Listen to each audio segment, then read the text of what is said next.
Welcome to Mr. Sense. In this video, we are going to talk about good things that you will achieve or you will enjoy on H1B. That's the work visa for United States of America. In my last video, I made that really long video because there was a lot of things to cover and there was a lot of pain people go through on H1B visa, and that I explained.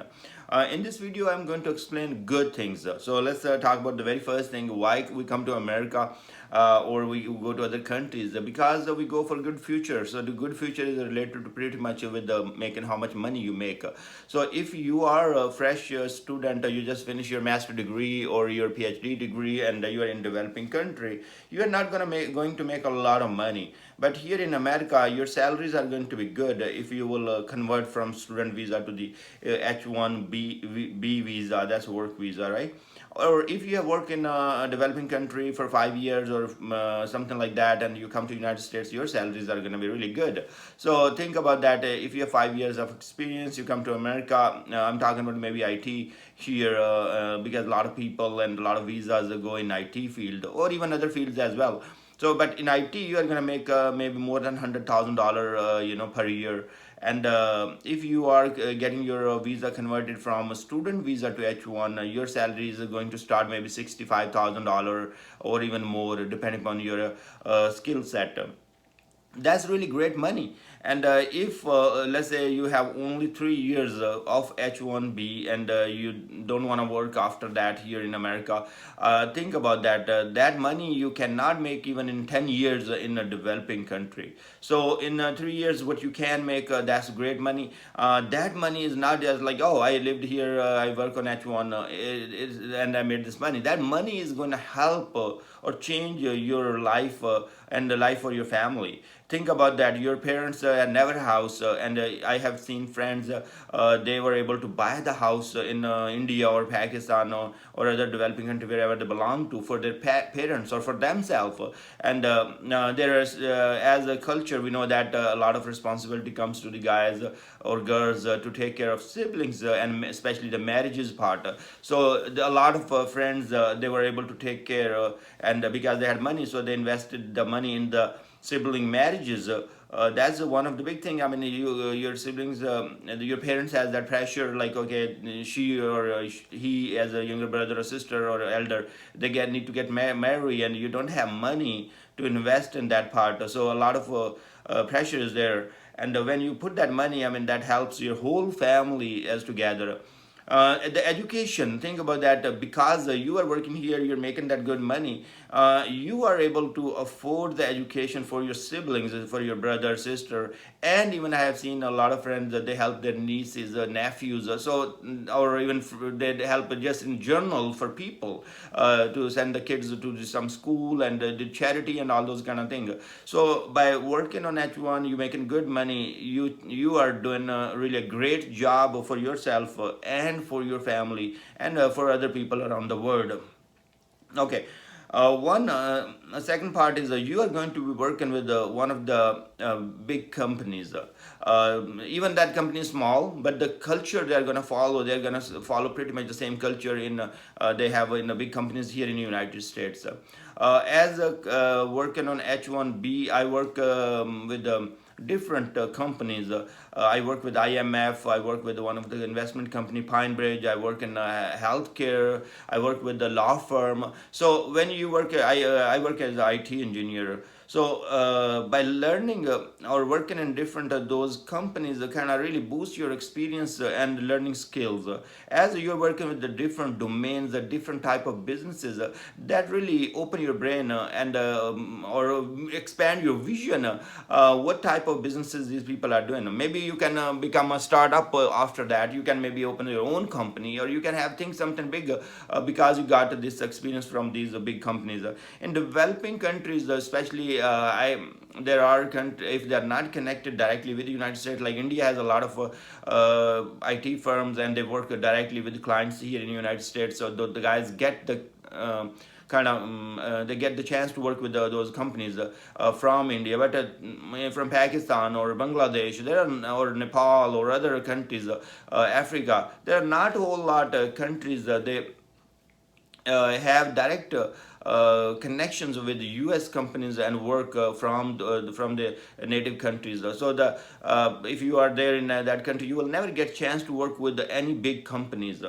So that's really great. I mean, for your learning, for your vision, you see the things, how the things are done in those companies. As I was telling you, like any of my friends who are on H1B have worked maybe 5 to 10 companies in 5 years, because their projects are from 6 months to 1 year. They go to the next one and learn new technologies, the latest technologies, and all that. If you are here you are on H1 and you have kid, that's a really good thing as well. Some part I told in the bad one, like you have to travel a lot and sometimes you have to leave the family alone and all that. But rest of that, education is free from kindergarten to all the way to the high school, like 12th grade. So you can rent apartment anywhere, where the best schools are, like their rating is at 9 out of 10 or 10 out of 10. And your kid can go to that school because we live in that area and without paying a single penny. So your kid is going to learn the he's gonna be get educated in United States of America. So what I see in those kids, I mean, they will their communication skills are going to be great. Their vision is going to be great. So when they go back, they will not be struggling on English speaking and all that. So excuse me. So that's one thing. Education free. There, if you have two or three kids, then you don't have to worry about their paying their tuition fee. If you are in developing country, you are sending your kids to private schools and paying whole lot money. Here, the whole thing is taken care. They go to school. Even lunch is provided, breakfast is provided for the poor people. But you might not qualify for that. But the bus will pick them and drop them every day. One of the other thing, I lived in Pakistan, and a lot of friends who I met from different countries. The traveling is not really considered a big part of happiness because you don't have resources, you don't have cars. Like some people, I'm talking about mediocre or middle class and poor people. Rich people has the cars, and rich people go to places in different countries wherever they want to.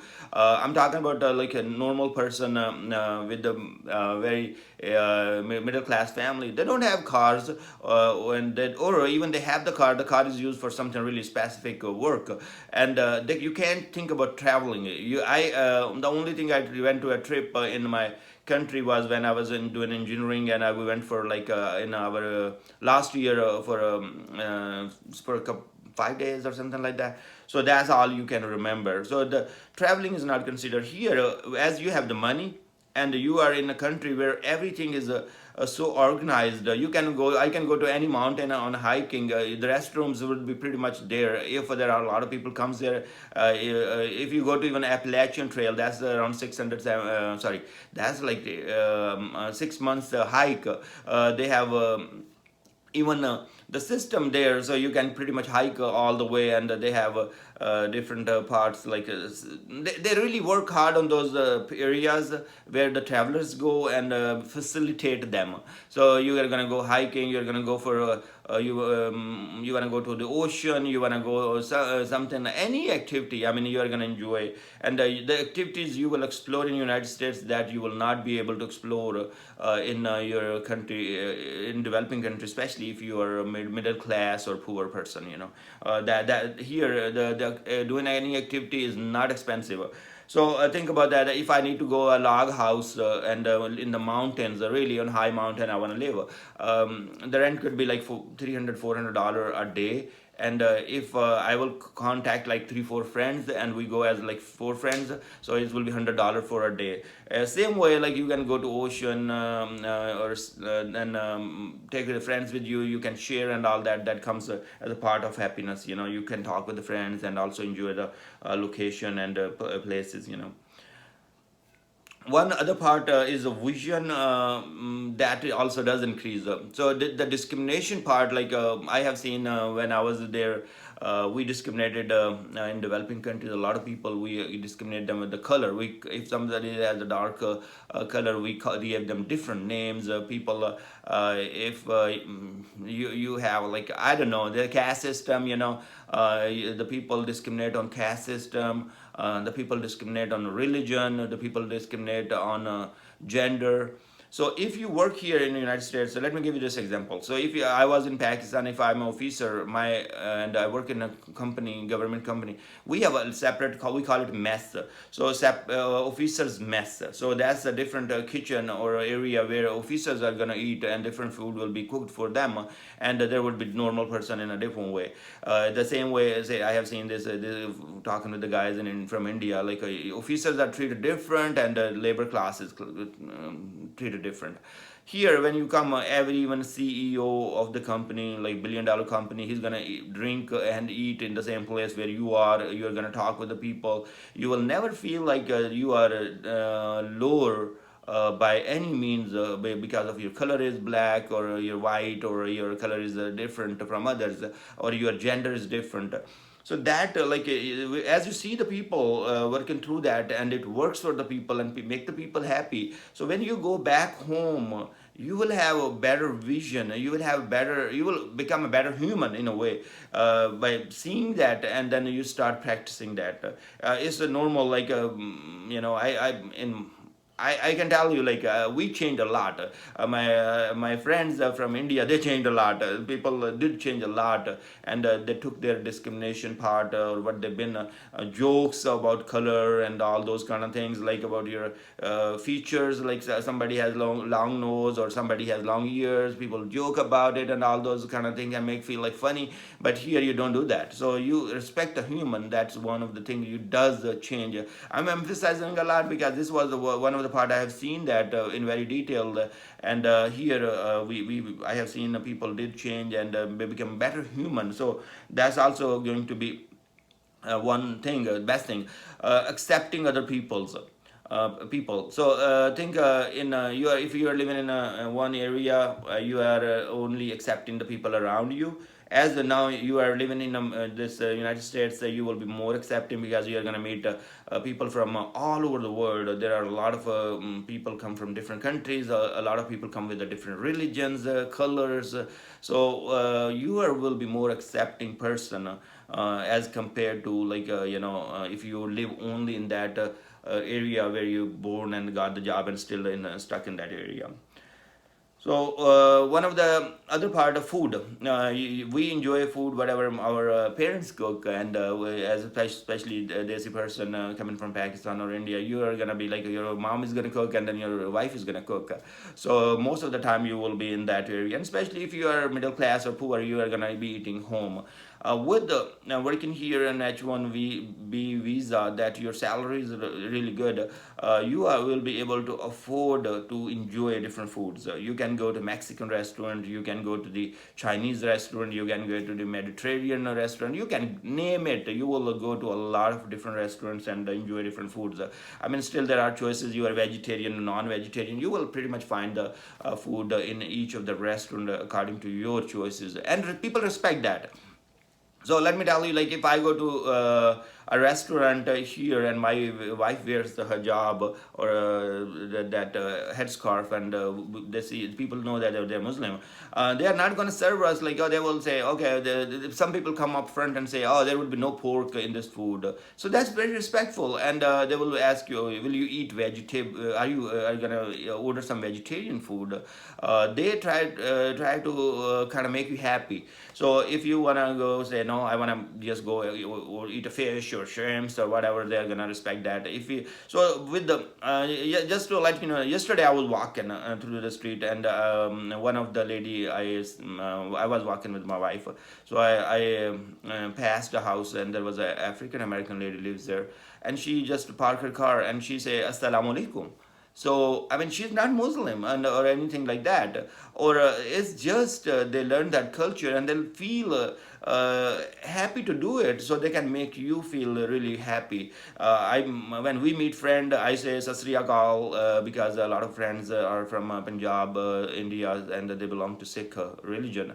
And if we meet my neighbors, like people say Namaste, and people say Assalamu alaikum, and all that. The thing when you have living with so many communities with different religions and colors, your brain open, and you start more accepting people. I mean, it's your choice choice. If you don't want to be, I mean, your thing, you want to be hurt yourself inside by hating somebody, go for it. But if you want to live a happy life, I will suggest to start accepting other people and respecting other people. That's what one thing I really did improve in me and in other people who came on to America and worked on H1 and met people, and we try to make happy other people.